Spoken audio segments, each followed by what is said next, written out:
የተወደዳችሁ እግዚአብሔር ቤተሰቦች የወለላይቱ እመቤት የድንግል ማርያም የአስራት የቃል ኪዳን ልጆች የቅዱሳን መላእክት የጻድቃን የሰማዕታት ወዳጆች በእያላችሁበት የክርስቶስ ሰላም ይድረሳችሁ።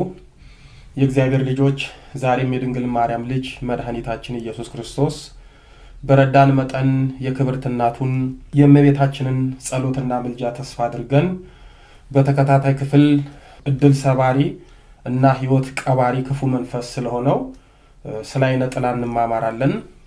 እንደምታውቁት ከዚህ ቀደም አይነ ጥላ የሚል መጽሐፍ አሳትሜ ብዙዎች አንብበውት ራሳቸውን ፈትሾበታል፣ ህይወታቸውንም ቀይረውበታል። በተለይ ስለ አይነ ጥላ ክፉ መንፈስ ሴራ ብዙ ነገር አውቀውበታል። በሌላ ቻናልም በድምጽ አዳምጣችሁታል።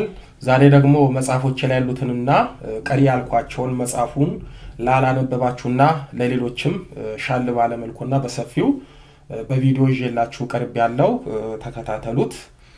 በዚህ ክፍል ለዘመናት ህይወታችንን ክፉኛ ሲፈትነን ስለነበረው በተለይም እድል ገፊና ህይወት አጥፊ ስለሆነው ከመንፈሶች ሁሉ ክፉ መንፈስ ስለሆነው ስለ አይነ ጥላ ክፉ መንፈስ መግቢያውን አንስተን እንነጋገራለን። የቅዱሳን አምላክ ልዑል እግዚአብሔር ሚስጥሩን ይግለጽልን። የወለላይቱ እመቤት ልጆች ወደ ትምህርታችን ከመግባታችን በፊት የሚገርመኝና የሚያሳዝነኝን ነገር ላንሳ። እኔ ለምእመናኑ ስለ አጋንንት ውጊያ፣ ስለ አጋንንት ተንኮልና ሴራ፣ አጋንንት በእኛ ህይወት ያላቸውን ጣልቃ ገብነት ሳስተምር አንዳንዶች ስለ አጋንንት እየሰበኩ ስለ አጋንንት ጀብዱ ያወራው አጋንንትን ያገዘፍኩ የሚመስላቸው አሉ።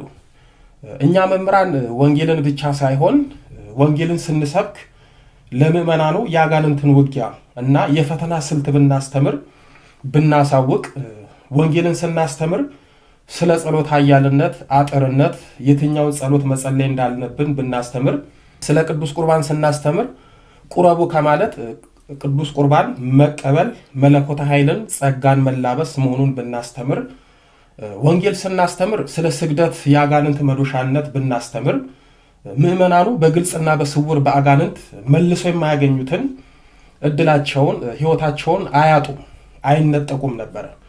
ዛሬ ናቅነው ቦታ ያልሰጠነው ያለ ጾም ያለ ጸሎት ያለ ስግደት አጋንንት ምን ያመጣል፣ አጋንንት በኔ ላይ ምን ስልጣን አለው እያል መጸለይን መስገድን ሳይሆን መፎከርን እያስተማርን አጋንንት ግን የምእመናኑን ህይወት የቀን ጨለማ አደረገው። አጋንንት ህይወታችንን ከቆሙት በላይ ከሞቱት በታች አደረገብን። ለሰው መናገርና መተንፈስ የማንችላቸውን መከራ አሸክሞን አማካሪ እስክናጣ ድረስ ህይወታችንን በቁሙ በሞረስ ባዶ አደረገን። ነጭ ነጠላ ለብሰን ስንታይ ሰውነታችን አምሮበት ቤተክርስቲያን ለቅዳሴ ለንግስ ስንመጣ ለሰዎች የተመቸን የደላን ህይወታችን በፈተና ሳይሆን በደስታ የታጠረ ይመስለናል። ግን ውስጡን ለቄስ ነውና ውጫችን ወይም እላያችን ነጭ ነው፣ ውስጣችን ግን ጠቁሯል። ውስጣችን በብሶት በተስፋ መቁረጥ ስሜትና በፈተና የተሞላ ነው። ወደድንም ጠላንም አንድ ኦርቶዶክሳዊ ክርስቲያን ወንጌል ብቻ ተምሮ ግን የአጋንንት ውጊያ ተንኮልና ሴራ በእኛ ላይ ያለውን ዓላማ የፈተና ስልትና ክፋት ካላወቀ በክርስትና ህይወቱ ቢጓዝም መንገዱ ውድቀት የበዛበት ነው የሚሆነው። ሰው እንዴት ስለ ጥንተ ጠላቱ አይወቅ ይባላል? ሰው እንዴት ከገነት ለመውጣት ለውድቀትና ለሞት የዳረገውን የጠላቱን የውጊያ ስልት አይወቅ ይባላል? ትላንት ከገነት ለመውጣት ምክንያት የሆነን ሰይጣን ዛሬም ከመንፈሳዊ ህይወት ከእግዚአብሔር እቅፍ እያወጣን በተለያየ ኃጢአት እየጣለን ለሲኦል እየዳረገን ነው። እንዲህ በቆማችን ለሚጫወትብን አጋንንት ለምን ተነካ ማለት ከአጋንንት ጋር ህብረት መፍጠር ነው።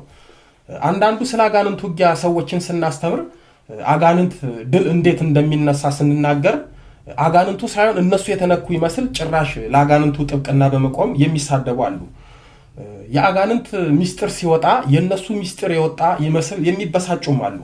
እስኪ አንድ እውነት አንስተን እንመልከት። ብዙዎቻችን በህይወታችን ለሚገጥሙን ተግዳሮቶች በእጃችን ባለው ተፈጥሮ በሰጠን ነገር መጠቀምና ቤተሰባችንን መጥቀም ሲያቅተን የጀመርነው ሲበላሽ ያቀርነው ውሃ ሲበላው ብቻ በህይወታችን በተለያዩ አቅጣጫዎች ስኬት ስናጣ ህይወታችን ሲዘበራረቅ ከጓደኞቻችን በታች ስንሆን ለዚህ ሁሉ የህይወት መበላሸት አጋንንት ሳይሆን እግዚአብሔርን ነው ተጠያቂ የምናደርገው።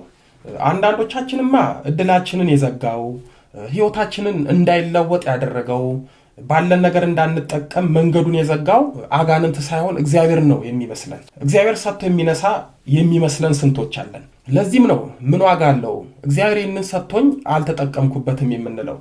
ሰዎች በእድላችን በተሰጧችን ሳንጠቀም ብኩን ስንሆን አይተው ምን ዋጋ አለው በመልኳ በውበቷ አልተጠቀመችበትም፣ እሱ በእውቀቱ አልተጠቀመበትም፣ እሷ እድሏን ብትጠቀም የት ትደርስ ነበረ፣ እድሏን አሳልፋ ነው ለዚህ የተዳረገችው፣ ሰው ስትንቅ ሰው ስታማርጥ ነው ቆማ የቀረችው የሚሉት ለዚህ ሁሉ ችግርና ማጣት የዳረጋቸው አጋንንት መሆኑን ስለማያውቁ ነው። የዚህ አንዱ ችግር ከህይወታችን ጀርባ ያለውን ጥንተ ጠላታችንን አጋንንት ማየት ስላልቻልን ነው። አጋንንት በህይወታችን ምን ያህል ጣልቃ በመግባት ለብልሹ ህይወት እንደዳረገን ስለማናውቅ ነው። እግዚአብሔር ህይወት ይሰጣል እንጂ አያበላሽም። አጋንንት ግን ህይወት ያበላሻል፣ ምክንያቱም ስራው ነውና። እግዚአብሔር የሰጠንን እድል አይዘጋም፣ አጋንንት ግን የተሰጠንን እድል ይዘጋብናል። እግዚአብሔር ለህይወታችን ብርሃን ነው፣ አጋንንት ግን ህይወታችንን ማጨለም ነው ስራው። እግዚአብሔር ስንፈጠር እንጠቀምበት ዘንድ መልካም ነገሮችን ይሰጠናል፣ አጋንንት ግን የተሰጠንን ይነጥቀናል። ዛሬ ለተበላሸብን ህይወት ለተዘጋብን እድል ተጠያቂው እግዚአብሔርን ከማድረግ ይልቅ ከህይወታችን ጀርባ ያለውን የአጋንንት ስውር ደባ አጥርተን ካየን በእውነትም ፈታኛችን፣ እድል ነጣቂያችን፣ የህይወት እንቅፋታችን ማን እንደሆነ እንረዳለን፣ እናውቃለን። ለዚህም ነው የአጋንንት ውጊያ ማወቁ አጥርቶ ማየቱ የሚጠቅመን። ጌታችን በማቴዎስ ወንጌል ምዕራፍ 7 ቁጥር 5 ላይ አጥርተህ ታያለህ ያለን። ስለዚህ አጋንንት ከህይወታችን ጀርባ ሆኖ የሚያደርስብንን ስውርና ግልጽ ጥቃት ካላወቀን ለዚህ ሁሉ ተጠያቂው የምናደርገው እግዚአብሔርን ነው። ስለዚህ ስለ አጋንንት ውጊያ እንወቅ፣ ከእርሱም እንጠንቀቅ። በጾም በጸሎት በስግደትና በቅዱስ ቁርባን ከህይወታችን እንዲርቅ እናድርግ። ያኔ ነው በመንፈሳዊ ህይወታችን በሁለት እግራችን የምንቆመው። ያኔ ነው በወንጌል የተማርነውን ተግባር የምናደርገው። ያኔ ነው በጽድቁ ጎዳና ተጉዘን መንግስተ ሰማያት የምንደርሰው። አልገለጥ ብለን እንጂ አላለብ ብለን እንጂ ገድለ ቅዱሳኑ በሙሉ የሚናገሩት የሚያስተምሩት ስለ አጋንንት ውጊያና አጋንንት በምን ድል እንደሚነሳ ነው። የትኛውንም ገድለ ቅዱሳን ብትመለከቱ ብታነቡ ቅዱሳን ከልደታቸው እስከ ረፍታቸው ከልጅነታቸው እስከ ርጅናቸው መከራ ሲቀበሉ ሲፈተኑ የኖሩት በአጋንንት ነው። ቅዱሳን ክብር የሚያገኙት ጸጋን የሚጎናጸፉት ከብቃት የሚደርሱት ከአጋንንት ጋር በመዋጋትና በተጋድሎ ድል በመንሳት ነው። ሰማዕታት አንገታቸውን ተቆረጡ ብንል ለምሳሌ ቅዱስ ጊዮርጊስ በዱዲያኖስ እጅ አንገቱን ተቆረጠ ብንል ቅዱስ ጊዮርጊስን በዱዲያኖስ እጅ ያስገደለው አጋንንት ነው። ቅድስት አርሴማ በዲዮቅልጥያኖስ እጅ አንገቷን ተቆረጠች ብንል በዲዮቅልጥያኖስ ላይ ያደረው አጋንንት ነው የቅድስት አርሴማን አንገት ያስቆረጠው። ሌሎችም እንደዛው። ስለዚህ ትምህርቱን ከመንቀፍና ከመሳደብ መንፈሳዊ የመሰለውን ግን ስጋዊ የሆነውን አይናችንን ገለጥ አድርገን የአጋንንትን ውጊያ እንይበት። ያኔ ሰውንም ችግር እንመለከታለን። ግድ የለም ለመሰዳረቡ እንደርሳለን፣ መነቃቀፉም የትም አይሄድብንም። ግን የምዕመናኑ ትልቁ ችግር ምንድን ነው ብለን እናስብ፣ እንጠይቅ። እኔ በግሌ ስድቡን ለምጄዋለሁ። ሚስማር በመዶሻ በመቱት ቁጥር ይጠብቃል፣ ከያዘም አለቅም ይላል። አንዳንዶች በስድብ እንደ መዶሻ ሲመቱኝ ሳያውቁት እንደ ሚስማር ስላጠበቁኝ በዚሁ አጋጣሚ አመሰግናቸዋለሁ። ወንጌልን እናስተምራለን ብለን በቅድስት ቤተክርስቲያን ደሞዝተኛ ሆነን የምንኖር መምህራን አባቶች ወደድንም ጠላንም የዚህ ትውልድ ዕዳ አለብን። እውነት እናወራ ከተባለ እኛ ወንጌላውያን መምህራን በተለይም ከአገልግሎታችን በላይ የሆነውን የማይመጥነን የክብር ስም ይዘን ተሸክመን እርስ በርሳችን በመድረክና በማህበራዊ ሚዲያ ላይ ስንሰዳደብ፣ ስንነቃቀፍ፣ ስንካሰስ፣ ስንናከስ ምዕመናኑ በእኛ ግራ እየተጋባ መንታ መንገድ ላይ አቁመነው በተን ነው። እኛ መምህራን ተብዮቹ እያለን እኮ ነው በሚሊዮን የሚቆጠሩት ኦርቶዶክሳውያን ወደ መናፍቃን አዳራሽ ገብተው የቀሩት። እኛ መምህራን ተብዮቹ እያለን እያስተማርን እኮ ነው ወጣቱ ትውልድ እየጠፋ በኃጢአት እየወደቀ በአጋንንት ስውር ዱላ እየደቀቀ በእምነት መቆምና እግዚአብሔርን ማምለክ ያቃተው።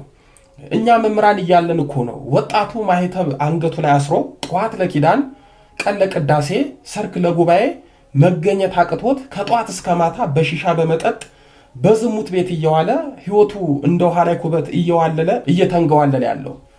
እኛ መምህራን እያለን እኮ ነው በሀገራችን መተት መታች፣ ዛር አንጋሽ እንዳሸን ፈልቶ ምዕመናኑ ጠፍቶና ተበልቶ የቀረው። ስለ እውነት እኛ መምህራን ስሙን ያዝን እንጂ አልሰራንም፣ አላስተማርንም። እግዚአብሔር በዚህ ትውልድ ብኩን ህይወት ይጠይቀናል። የዚህ ትውልድ ዕዳ አለብን። ለዚህ ትውልድ በእምነትና በሃይማኖት መዛል፣ በጾም በጸሎት በስግደት ተግቶ አጋንንት ድል ነስቶ ከእግዚአብሔር ጋር ተወዳጅቶ እንዳይኖር በአንድም በሌላም በቀጥታም በተዘዋዋሪ የኛ የመምህራን የሱታፌ እጅ አለበት። ስለዚህ ሁላችንም እንደ ጸጋችን ምዕመናኑን በማገልገል ዕዳችንን ማቅለል ይገባናል እንጂ እርስ በርስ መባላት፣ መጠላላት፣ መነቃቀፍ የለብንም። የትም አያደርሰንም። በጎቹን ለተኩላች ነው አሳልፈን የምንሰጠው። እጅጉን የሚያሳዝነው ነገር አሕዛብ ለክፋትና ለጥፋት አብረው ምዕመናኑን ሲያርዱ ሲገሉ፣ እኛ አንድነት ፈጥረን ተባብረን ትውልዱን ምዕመናኑን መመለስ ማንቃት መርዳት አቃተን። ወጣቱ የቁም እስረኛ ሆኖ ለምንድን ነው? የተማረው እጅ እግሩ ታስሮ የተቀመጠው ለምንድን ነው? ሴቶች እህቶቻችን የቁም እስረኛ የሆኑት እጮኛ ትዳር መያዝ እያቃታቸው ያገቡት መውለድ የተሳናቸው ለምንድን ነው? ወንዶቹስ ትዳር መያዝ ያቃታቸው ትዳርን እንደ ሲኦል የፈሩት ለምንድን ነው? ወጣቱ በሱስ በመጠጥ የተጠመደው በዝሙት የተዘፈቀው ለምንድን ነው? የተማረው በእውቀቱ መጠቀም ያቃተው ለምንድን ነው? ስራ መስራት ያልቻለው ለምንድን ነው? እናት ልጅ የጦረኛል ብላ አስተምራ ልጇ ግን ፈዞ ደንዝዞ እሱን እየጦረች የወላድ መካን የሆነችው ለምንድን ነው? ሕፃናትና ወጣቶች ትምህርት አልገባ ያላቸው ከመታዘዝ ይልቅ እምቢ ማለት የሚቀናቸው ጠባያቸው ግትር ያደረገባቸው ምንድን ነው? ወጣቶች ከቤትና ከመንደር የዋሉት ለምንድን ነው? ጸጋችን እንኳን ለምዕመናኑ ሊተርፍ ለእኛ አልሆን ያለው ለምንድን ነው? በእውነት አገልግሎት ስድብ ነው? ማገልገል ወንድምን መንቀፍ ካህንን መዝለፍ ነው? እኛ የወጣቱን የምዕመናኑን ችግር አይተን በተቸገረበት ግራ በተጋባበት ነገር መፍትሄ መፈለግ እንጂ ጥጋችንን ይዘን ከአሕዛብ በባሰ በወረደ ስነ ምግባር እርስ በርሳችን አንበላላ አንጠላላ። ምዕመናኑ እኛ በማናውቅለት እና በማንረዳውና በማንረዳው ፈተና ተይዞ ስጋውና ነፍሱ በኃጢአትና በአጋንንት ፍላጻ ቆስሏል። በሰው ቁስል እንጨት ከተን መርቅዘን ባናመረቅዝ ይሻላል። የእግዚአብሔር ልጆች፣ የወለላይቱም እመቤት ወዳጆች፣ ወደ ዋናው ትምህርታችን ስመጣ ብዙ ጊዜ አይነ ጥላ ሲባል ከተለያዩ አባቶች በገዳማትና በጸበል ቦታዎች ትሰማላችሁ። አይነ ጥላ ብለን የምንጠራው ሌላ ሳይሆን ራሱ አጋንንት ነው። አጋንንቱ በእውቀታችን፣ በአስተውሎታችን፣ በሕይወት መንገዳችን ላይ የእንቅፋት ጥላ ስለሚሆን ነው በተግባሩ አይነ ጥላ የሚለውን ስያሜ ያገኘው። የአይነ ጥላ መንፈስ ከሌሎቹ ክፉ መናፍስት ልዩ የሚያደርገው በውስጣችን አሸምቆ ተደብቆ ከተፈጥሮ ባህሪያችን ጋር ተስማምቶና አድብቶ ስለሚኖር ነው አደገኛ የሚያደርገው። አይነ ጥላ የሚለው የመንፈሱ ስም ብቻ ሳይሆን ተንኮሉ ጭምር በጥንታውያን አባቶች ዘንድ በደንብ ይታወቅ ነበረ። አይነ ጥላ ሲባል ግር እንዳይላችሁ በምታውቁትና በሚገባችሁ ምሳሌ ላስረዳችሁ። ለምሳሌ የሀገራችን የመከላከያ ሰራዊት አለ። መከላከያ ሰራዊቱ አንድ ቢሆንም በስራ ድርሻቸው ይለያያሉ። አየር ኃይል፣ እግረኛ፣ ታንከኛ፣ መድፈኛ ወዘተ ተብሎ ይከፈላሉ። ግን አየር ኃይሉም እግረኛውም ታንከኛውም መድፈኛውም ሁሉም ወታደሮች ናቸው። የአጋንንት ሰራዊትም የወል ስማቸው አጋንንት ቢባልም በስራቸው እንደየተንኮል ድርሻቸው ስማቸው ይለያያል። ለምሳሌ ዛር አጋንንት ነው። ግን ዛርን ከሌሎች አጋንንት ልዩ የሚያደርገው ራሱን እንደ ፈጣሪ ማስመለኩ ነው። አምልኩኝ፣ ስገዱልኝ፣ ገብሩልኝ ስለሚል ነው። ሌላው የዛር መንፈስ በዘር ሐረግ ወይም በቤተሰባችን ያለውን የዘር ሐረግ ይዞ የሚዋረስ በመሆኑ ነው ዛር የተባለው። የዛር ውላጅ አጋንንት ነው። የዛር ውላጅ ዛር ያለበት አባት ወይም ዛር ያለባት እናት የሚወልዱት ልጅ የነሱን የዛር መንፈስ ከማፀን ጀምሮ ተዋርሶት አብሮት የሚወለድ መንፈስ ማለት ነው። ወይም በመዋለድ ጊዜ የሚዋረስ መንፈስ ስለሆነ ነው የዛር ውላጅ የሚባለው። በነገራችን ላይ ብዙ ጊዜ የዛር ውላጅ የሚለውን ስለሰማን እንጂ ሁሉም መናፍስት እናታችን ወይም አባታችን ላይ ካለ አሊያም መንፈሱ እናታችንም አባታችንም ሁለቱም ላይ ካለ ልጅ ሲወልዱ እናት ወይም አባት ላይ ያረፈው መንፈስ የሚወለዱት ልጅ ላይ ይኖራል፣ አብሮት ይወለዳል። አይነ ጥላም ልክ እንደ ዛር ውላጅ አለው። አይነ ጥላ ያለባት እናት ወይም አባት የሚወልዱት ልጅ የነሱ አይነ ጥላ የሚወልዱትን ልጅ ከማፀን ከጽንስ ጀምሮ በመጠናወት አብሮት ይወለዳል። በእናትና በአባት ላይ ያለ የአይነ ጥላ መንፈስ ልጃቸውን ከማፀን ጀምሮ አብሮ በመዋረስ ሲወለድ የአይነ ጥላ ውላጅ ይባላል። እጅጉን የሚያስቸግረው ከጊዜ በኋላ የሚይዘን አይነ ጥላ ሳይሆን በእናት አባታችን በኩል ከማፀን ጀምሮ ተጠናውቶን አብሮን የሚወለድ የአይነ ጥላ ውላጅ መንፈስ ነው። አብሮ ተወልዶ የሚያድግ አይነ ጥላ ምን እንደሚያደርገን በሌላ ክፍል በዝርዝር እንመለከታለን። ቅድም እንዳልኩት የዛር መንፈስ ከሰዎች ጋር አብሮ ተወልዶ ሲያድግ በሰዎች ላይ ደዌ ወይም በሽታ ሆኖ ይቀመጣል። የቡዳ መንፈስ አጋንንት ነው። በሰዎች ዓይንና ውበት በመግባት ደም ግባትን የሚያጠፋ ደምን መጥቶ ወደ ሞት የሚገፋ ክፉ መንፈስ ነው። የዛር ቡዳ አጋንንት ነው። የዛር ወገን ሆኖ መንፈሱ ካለበት ሰው ላይ በመነሳት በሰዎች የተፈጥሮ መስህብ በመማረክ ወደ ሰዎች የሚገባና እንደ ቡዳ የሚበላ ደምን የሚመጥ ውበትን ሰውነትን የሚያጠፋ ክፉ መንፈስ ነው። የዝሙት መንፈስ አጋንንት ነው። የሥራ ድርሻው የሰዎችን ደካማ ስጋና ምቹ ሁኔታን በመጠበቅ በዝሙት ጠንቅ ቅድስናን ከሰዎች የሚያርቅ ክፉ መንፈስ ነው። የጭንቀት መንፈስ አጋንንት ነው። ሰዎችን በማስጨነቅ ለእንግልትና ለእብደት የሚዳርግ አጋንንት ነው። የሰላቢ መንፈስ አጋንንት ነው። የሰዎችን በረከትና የገንዘብና ሌሎችንም ነገሮች ረድኤት እየሰለበ የሙሉ ጎደሎ አድርጎ የሚያስቀር አጋንንት ነው። የቁራኛ መንፈስ አጋንንት ነው። ሰዎችን በበሽታ ተመስሎ በመቆራኘት ከአልጋ የሚያውል አጋንንት ነው። የአዚም መንፈስ አጋንንት ነው። በተሰጠን እውቀትና ብልሃት እንዳንጠቀም አፍዞና አደንዝዞ ባዶ የሚያደርግ አጋንንት ነው። ጸራሞና ደራሞ አጋንንት ናቸው። በእንቅልፍ በመመሰል የሚደብቱን፣ የሚጫጫኑን፣ እላፊ እንቅልፍ የሚጭኑብን፣ ዓላማቸው ለጸሎት እንዳንነሳ፣ ጸሎት እንዳናደርግ፣ ኪዳን ቅዳሴ እንዳንሄድ የሚፈትኑን አጋንንት ናቸው። መተት አጋንንት ተስቦ ወደ ሰዎች እንዲገባ የሚደረግበት ሰይጣናዊ አሰራር ቢሆንም በሰው ላይ ተመትቶ የሚቆራኘው አጋንንት ነው። ግን አጋንንቱ ሰዎች ባላቸው ጥሩ ነገር ለምሳሌ የትዳር፣ የሥራ፣ የእውቀት፣ የገንዘብ ዕድላቸውን ለመውሰድና ለእንቅፋትነት የሚውል አጋንንት ነው። መስተፋቅር አጋንንት ነው። ሰዎችን ያለ ፍላጎታቸው ያለ ውዴታቸው አንድን ሰው በአጋንንታዊ ጥበብ እንዲያፈቅሩ አብሮትም እንዲኖሩ የሚያደርግ አጋንንት ነው። ዝንየት አጋንንት ነው። ግን ወንድን በሴት ሴትን በወንድ እየተመሰለ በሕልመ ሌሊት ወይም በተኙበት ገሃድ በሚመስል ግንኙነት በሕልም በማስፈጸም የሚፈትን አጋንንት ነው። የወለላይቱ እመቤት ልጆች እነዚህን ለምሳሌ ጠቀስኳቸው እንጂ ሌሎችም አሉ። እነዚህ ሁሉ በዓላማቸው፣ በጠባያቸው፣ በተልኳቸው የሚያደርሱን ችግርና የሚያሳጡን ዕድሎች እጅግ ብዙ ናቸው። እነዚህ ሁሉ በስያሜያቸው አጋንንት ቢሆኑም የሚለያዩት በግብራቸው፣ በተልኳቸው፣ በአጋንንታዊ ተንኮላቸው ነው። ስለዚህ አይነ ጥላ የሚባለውም አጋንንት ቢሆንም የራሱ የሆነ ልዩ አጋንንታዊ ተልኮ ስላለው ስያሜውን ያገኘው ለዛ ነው። እንደ መከላከያ ሰራዊት አንድ ሆነው በተልኮና ሰውን በመፈተን በማሰቃየት የሰውን ሕይወት በማበላሸት እድላቸውን በመንጠቅና በመዝጋት ግን የየራሳቸው ድርሻ አላቸው። አጋንንት ሁሉ በሰው ልጆች ሕይወት ያላቸው ዓላማ አንድ ነው። እሱም በኃጢአት ድጥ እየጣሉን ከእግዚአብሔር ቤትና መንግስት ማስቀረት ነው። አይነ ጥላ ግን የእኛን ግላዊና ማህበራዊ ሕይወትን በማጨለም ከእግዚአብሔር ጋር ያለንን ግንኙነት ማቋረጥና በራሱ የክፋት ምህዋር ማሽከርከር፣ እድላችን ማበላሸትና ማኮላሸት ነው። የዚህ ተከታታይ ትምህርት ዋና ዓላማ ስለ ውስጥና ስለ ውጭ አይነ ጥላ መንፈስ ውጊያ እንድታውቁ አውቃችሁም ከችግሩ እንድትላቀቁ ነው። በተለይ በሕይወታችን ብዙ ነገሮች ይበላሹብናል። በዚህም እግዚአብሔርን ተጠያቂ እናደርጋለን። የመንፈሱን ጠባይና ጥቃት ካወቅን ግን በሕይወታችን ለሚደርስብን መሰናክሎች እግዚአብሔር ላይ ከማማረር ተላቀን ወደ ራሳችን ማተኮር እንጀምራለን። ይህ እይታችን ነው አንዱ የመፍትሄ መንገድ የሚሆነን።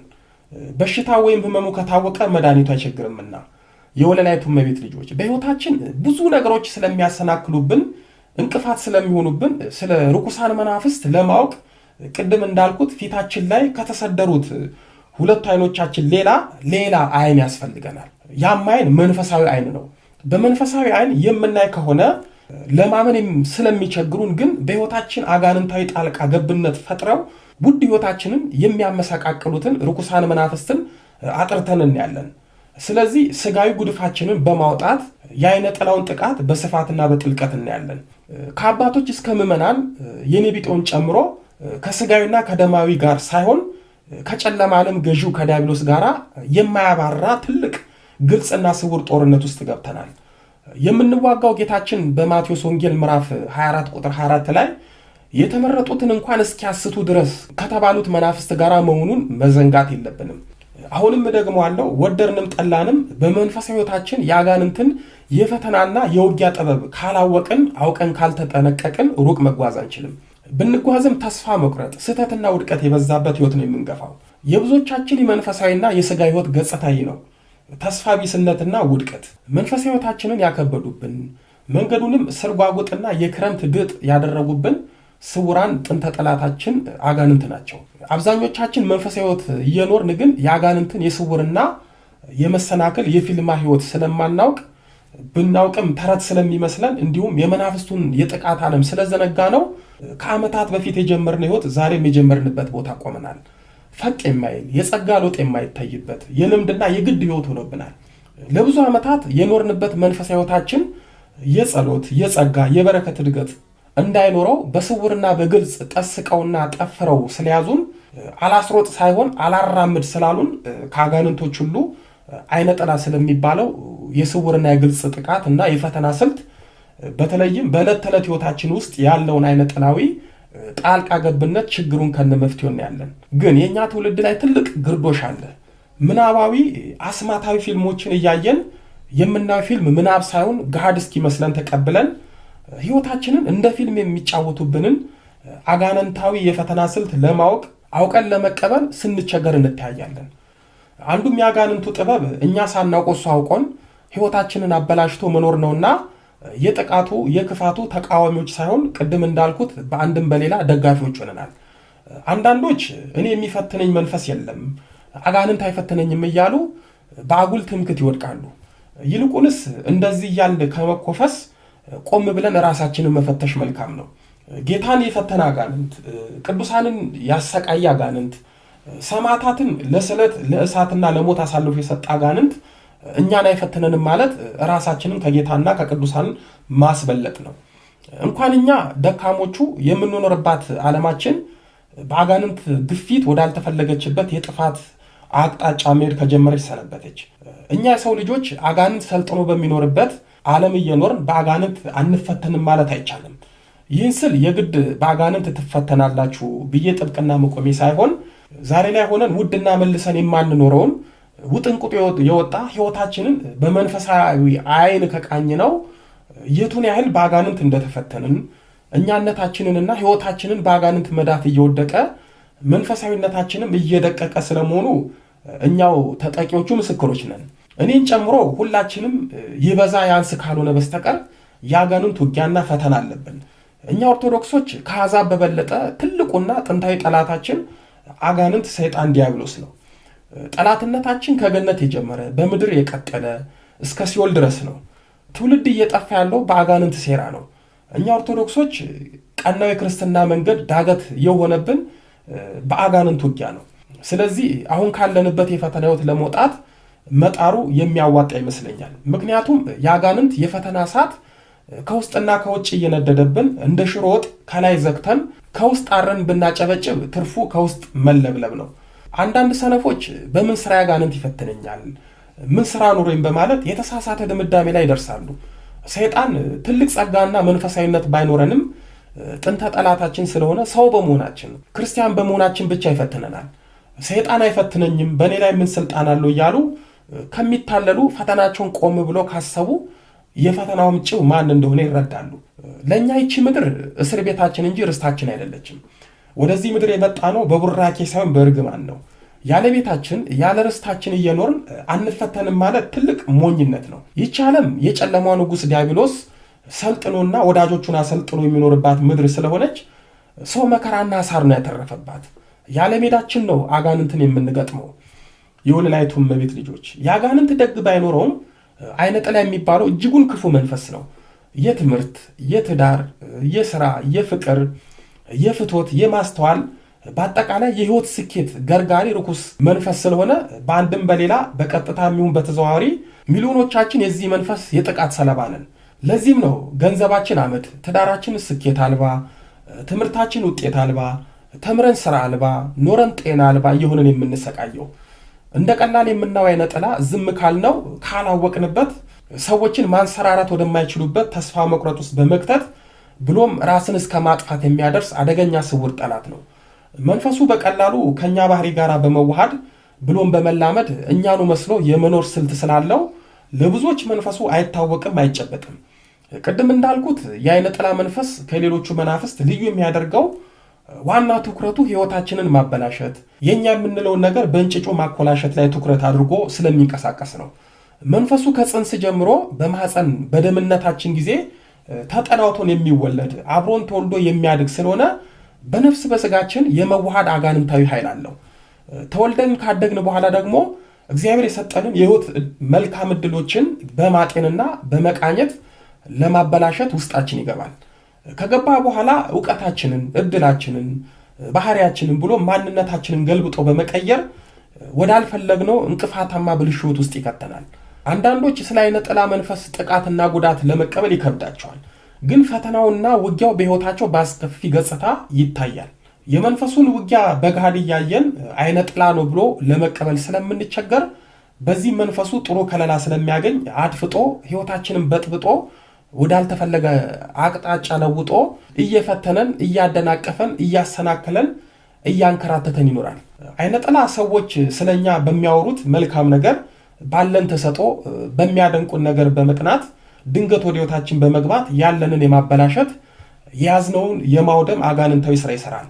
በአጠቃላይ አይነ ጥላ የኛ የሆነውን ነገር በሙሉ ወደ ስኬት እንዳንወስድ እንዳንጠቀምበት የመገርገር ስራ የሚሰራ ክፉ ጠላታችን ነው። እድላችንን ገና በእንጭጩ የሚያጨናግፍ የሚያደናቅፍ የህይወት ሰባራ የሚያደርግ ርጉም መንፈስ ነው። የወለላይቱ እመቤት ልጆች ተወዳጅ ልጇ በረዳን መጠን ስለ አይነ ጥላ መንፈስ በጥልቀትና በስፋት ከዚህ በመቀጠል በተከታታይ ትምህርታችን እንማማራለን። ለዛሬ እዚህ ላይ በቃናል። በክፍል 1 ደግሞ አይነ ጥላ ከማፀን ሲዋረሰን በሚል ርዕስ እንዴት እንደሚዋረሰን አይነ ጥላ ባልተባረከ ትዳር ሲያደር ምን ይፈጠራል የሚለውን እንማማራለን። ያስተማረን የመከረን የአባቶቻችን አምላክ ልዑለ ባሕርይ ቅዱስ መድኃኔ ዓለም ኢየሱስ ክርስቶስ ክብር ምስጋና ይድረሰው። ድንግል ስንላት ጌታን ወልዳ የተገኘች ጌታን የወለደች ስንላት ድንግል የሆነች ስሟን ለመጥራት ከሰማይ ከምድር የከበደች መንበረ ፀሐይ መንበረ ሥላሴ ንግሥተ ሰማይ ወምድር የጌታችን የመድኃኒታችን የኢየሱስ ክርስቶስ እናት ወለላይቱ እመቤት ድንግል ማርያም ክብር ምስጋና ይድረሳት። አሜን።